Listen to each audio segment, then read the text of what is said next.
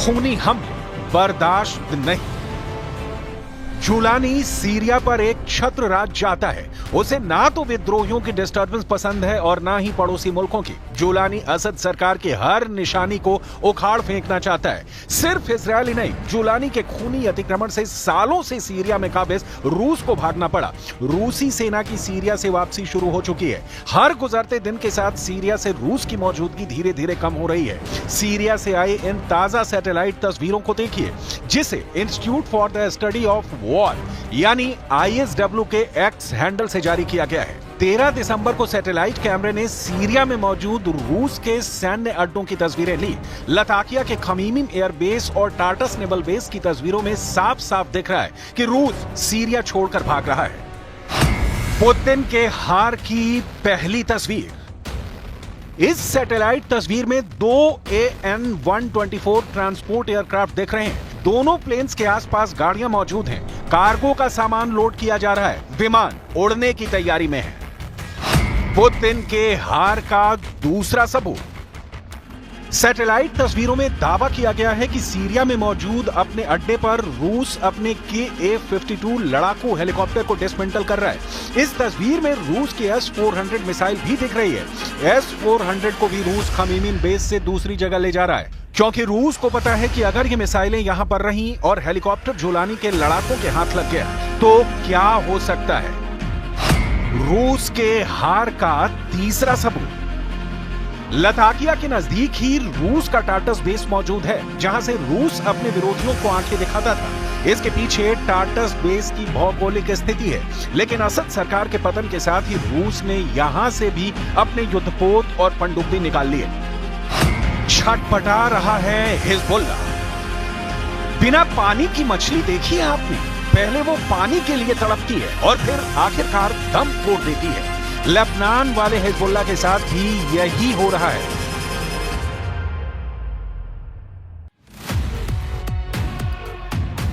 Syria में बशर अल असद की सत्ता का पतन होने के बाद हिजबुल्ला की मेन सप्लाई लाइन कट गई है। रिपोर्ट्स के मुताबिक हिजबुल्ला के पास हथियार नहीं बचे, उसके हथियार गोदाम भी खाली हो चुके हैं। हिजबुल्ला असद का मुख्य समर्थक था और पिछले दशक में उसने हजारों लड़ाके सीरिया में असद के समर्थन में भेजे थे। दशकों तक हिजबुल्ला ईरान से हथियारों के लिए एक माध्यम के रूप में सीरिया पर निर्भर रहा है। Hezbollah chief Naim Qassem Jolani के आगे गिड़गिड़ा रहा है ताकि ईरान से सीरिया के रास्ते आने वाले उसके हथियार की सप्लाई लाइन फिर से शुरू हो जाए।